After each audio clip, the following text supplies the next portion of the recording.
ईश्वर को पवित्र महत नाम धन्य हो प्रभु गौरव महिमा पाहतु तथा देखुवा प्रभु रक्तरे कृत मंडली भाई भौणी प्रत्येक को उद्धारकर्ता प्रभु जीशु ख्रीष्ट नाम स्वागत एवं शुभेच्छा ज्ञापन करुछि।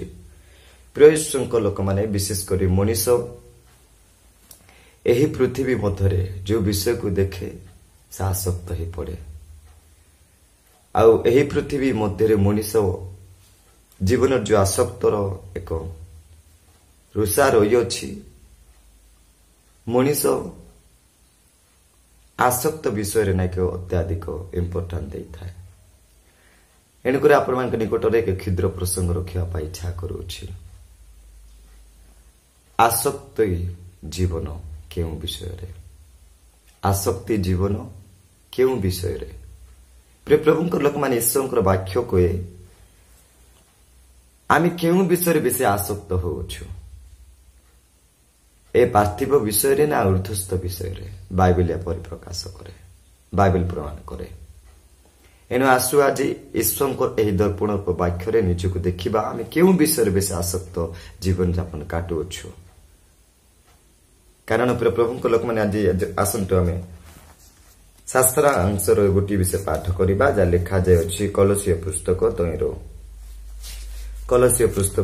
तहिरो 3 अध्याय 1 पद एवं 2 पद। तुमे माने जेबे ख्रीष्टଙ୍କ सहित उत्थित होइछ तेबे ईश्वरଙ୍କ दक्षिण पार्श्वरे उपविष्ट ख्रीष्टଙ୍କର जे वासस्थान से ऊर्ध्व स्थानर विषय सब अन्वेषण कर। पार्थिव विषय आसक्त न होई ऊर्ध्वस्थ विषय आसक्त हो प्रभु को पवित्र महानाम गौरव हो। प्रेषक लोक माने वाक्य स्पष्ट भाव में कहूचे तुमे माने जदि ख्रीष्टଙ୍କ सहित उत्थित होइछ आउ ईश्वरଙ୍କ दक्षिण पार्श्वर उपविष्ट ख्रीष्टଙ୍କର जे वासस्थान अछि आमे माने जदि ख्रीष्टଙ୍କ सहित उत्थित होइछु आउ ख्रीष्ट जे पितांकर दक्षिण पार्श्वर जो वासस्थान रही अछि से वासस्थान ऊर्ध्वस्थ विषय तुमे माने मध्य कौन करबा आसक्त हेबा दरकार बोली बाइबल कहूछि। प्रभु को पवित्र नाम गौरव। प्रेषक लोगन किंतु आज आम जगत रे देखु जो माने ईश्वर सहित उत्थित होई अछंती अर्थात तांको नाम रे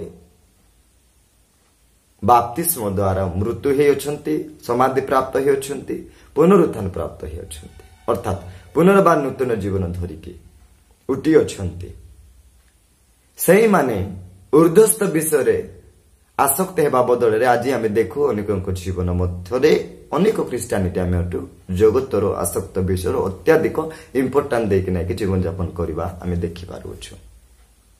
एठारे देखा केमिति सहीटा आज देखिबा घर निर्माण रे जीवन संपूर्ण भाव रे आसक्त किंतु स्वर्गीय विषय टिके स्वर्ग रे टिके जागा मिलु बोलबाटा जे से मानकर जीवन रे आसक्त नाही जेपरि कि एही जीवन ए शरीर नरकर जंत्रणार रक्षा हेबो से विषय चिंता नाही।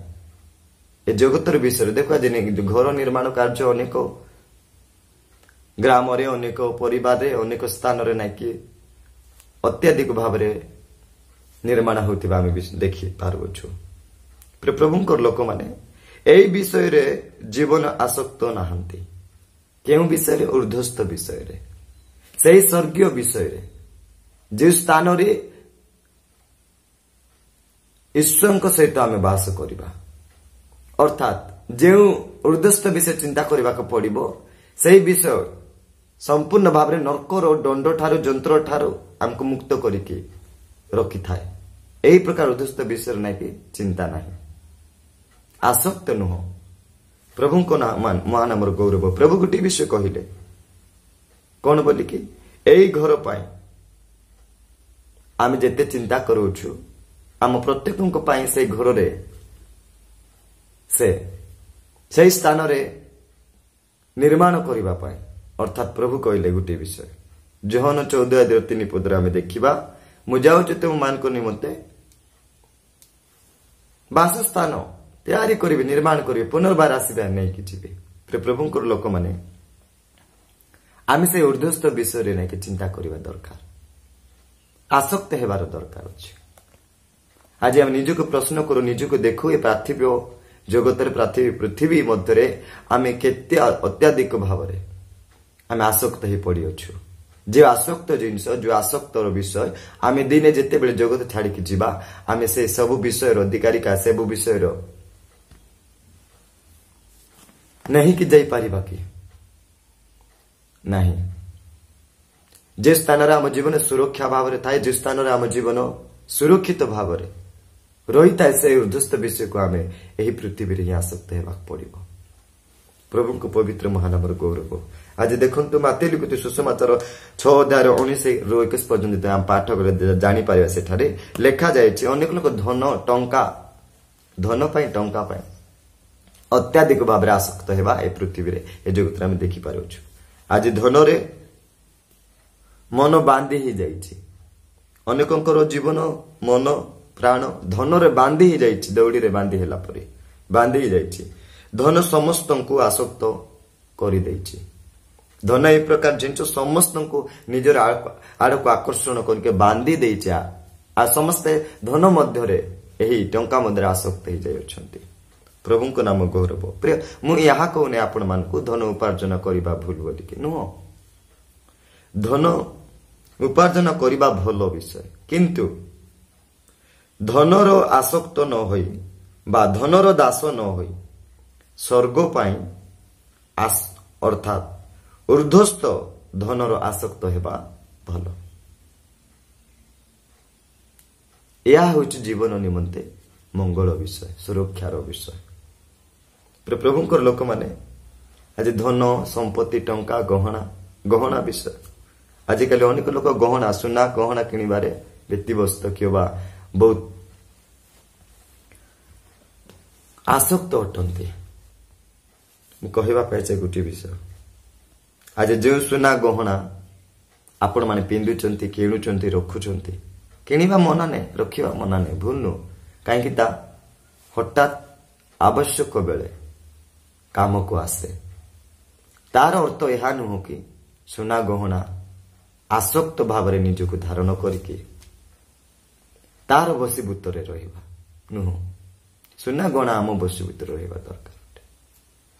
प्रभु को नाम गौरव। आज देखिबा जो सुना गहना बेकरे देखा जाउची, गलारे देखा जाउची, कानरे देखा जाउची, हाथरे देखा जाउची, ए सब सुना गहना दिने पादर धूली परी, मनीषर पादर धूली परी स्वर्गरे जो रास्ता अच्छी से रास्ता रे चलवाक पड़े।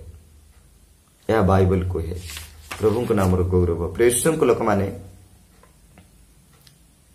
आज अनेक लोक खाइबा पीए व्यतिव्यस्त, भजन पान रे आसक्त बेसी अटंती। अनेक क्रिश्चियन मान देखो 5 मिनिट भूकरे रही पारती, उपवास रही प्रभु पाद तले रही पारती ना, खाली गिड़बारे कांगाली आगे जीवन जापन काटती।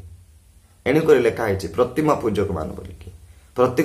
प्रतिमा पूजक तार अर्थ केवल मूर्ति आणिकी घरे रखी पूजा करवा ताहा नुह, किंतु जो मान पेट खाइबा पीबारे भजन पान व्यतिव्यस्त थाए, खाली पेटर चिंता, से प्रतिमा पूजक बोली कहुच्छी। प्रेषण लोक माने फिलिप 3 अध्याय 19 पदरे आम देखा गोटे विषय। आज शरीर सुस्थ स्वास्थ्य एवं सुंदर पाई जिमिति व्यस्त और आसक्त जीवन काटुचंती, किंतु दिन राति कष्ट करी मध्य ए जीवन रे जो आसक्तर विषय को उपभोग करुचंती, किंतु जानी पारुचंती कि टिके हेले मध्य चिंता नहीं, टिके हेले मध्य आसक्त नहीं स्वर्गीय ऊर्ध्व विषय रे। प्रभुंकर लोक माने टिके हेले जानिबा दरकार चिरकाल जो ईश्वर को वाक्य आम जीवन पाई, आम शरीर पाई, ता आत्मा पाई खाद्य अटे बोलिकी। ईश्वर वाक्य पाई टिके हेले आसक्त न कि टिके हेले भी एमाने भूकिला नुहंती। जो वाक्य आम जीवन पाई, आम शरीर पाई, आम आत्मा पाई कौन होता है? खाद्य सदृश होता है। ସୁରକ୍ଷା ଦେଇଥାଏ, ବଳ ଦେଇଥାଏ, ସ୍ୱାସ୍ଥ୍ୟ ଦେଇଥାଏ। ମୁଁ କହିବା ପାଇଁ ଚାହେଁ ଆଜି ବାକ୍ୟରେ ଆସକ୍ତ ନାହିଁ, ଈଶ୍ୱରଙ୍କ ଠାରେ ଆସକ୍ତ ନାହିଁ, କେବଳ ଏହି ଜଗତର ଖାଇବା ପିଇବା ଧନ ସମ୍ପତ୍ତି ସୁନା ଗହଣା ଏହି ସବୁ ବିଷୟରେ ମନୁଷ୍ୟମାନଙ୍କ ଜୀବନର ଆସକ୍ତରେ ବାନ୍ଧି ହେଇଯାଇଅଛି। ମୁଁ କହିବା ପାଇଁ ଚାହେଁ ପ୍ରିୟ ଈଶ୍ୱରଙ୍କ ଲୋକମାନେ, ସମୟ ଆସିବ ନୋହଙ୍କ ସମୟରେ ଯେ ପ୍ରକାର ହେଇଥିଲା, ଦିନ ଆସିବ ସେହି ପ୍ରକାର ଜଗତରେ ହେବ, ଦେଖାଗଲାଣି, ହେଉଛି। କିନ୍ତୁ ସାବଧାନରେ ରୁହନ୍ତୁ। ବିଶେଷ ମୁଁ କହିବାର କାରଣ ଏହା, ଈଶ୍ୱରଙ୍କର ବାକ୍ୟ କହେ କେଉଁ ବିଷୟରେ ଆପଣ ବେଶୀ ଅତ୍ୟାଧିକ ଆସକ୍ତ ହେଉଛନ୍ତି, ଏ ପାର୍ଥିବ ବିଷୟରେ ନା ଏହି ଆପଣଙ୍କର ଊର୍ଦ୍ଧ୍ୱସ୍ଥ ବିଷୟରେ? ଆପଣଙ୍କ କେବଳ ଏ ଶାରୀରିକ ଖାଇବା ପିଇବା ଏ ଶାରୀରିକ ବିଷୟରେ ଆପଣ ଆସକ୍ତ ହେଉଛନ୍ତି, ଚିନ୍ତା କରୁଅଛନ୍ତି, ନା ଆପଣଙ୍କର ଆତ୍ମା ବିଷୟରେ?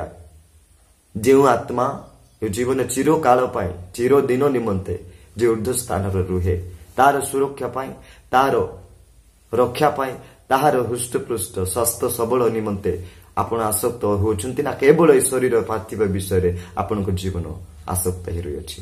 ଆମେ ନିଜକୁ ପରୀକ୍ଷା କରିବା ଦରକାର, ନିଜକୁ ଜାଣିବା ଦରକାର, ନିଜକୁ ସମୀକ୍ଷା କରିବା ଦରକାର। ସମୟ ବିଳମ୍ବ ହେଇଗଲେ କୌଣସି ବିଷୟ ସମାଧାନ ହୁଏ ନାହିଁ। ଆଜି ସମୟ ଅଛି, ସୁଯୋଗ ଅଛି, ଚିନ୍ତା କରନ୍ତୁ, ଫେରନ୍ତୁ, ଅନୁତାପ କରନ୍ତୁ। ଆଉ ନିଜକୁ କେଉଁ ବିଷୟରେ ବେଶୀ ଇମ୍ପୋର୍ଟାଣ୍ଟ ଦେଉଛନ୍ତି? ନିଜେ ଦୁର୍ବଳତାକୁ ଜାଣି ପ୍ରଭୁଙ୍କ ନିକଟରେ ସମର୍ପଣ ହୁଅନ୍ତୁ। ଏଣୁ ଆସ ପ୍ରଭୁ ବାକ୍ୟ ଦେଇ ଆମେ ପ୍ରତ୍ୟେକ ପ୍ରଚୁର ଭାବରେ ଆଶୀର୍ବାଦ କରନ୍ତୁ। ଆମେନ୍।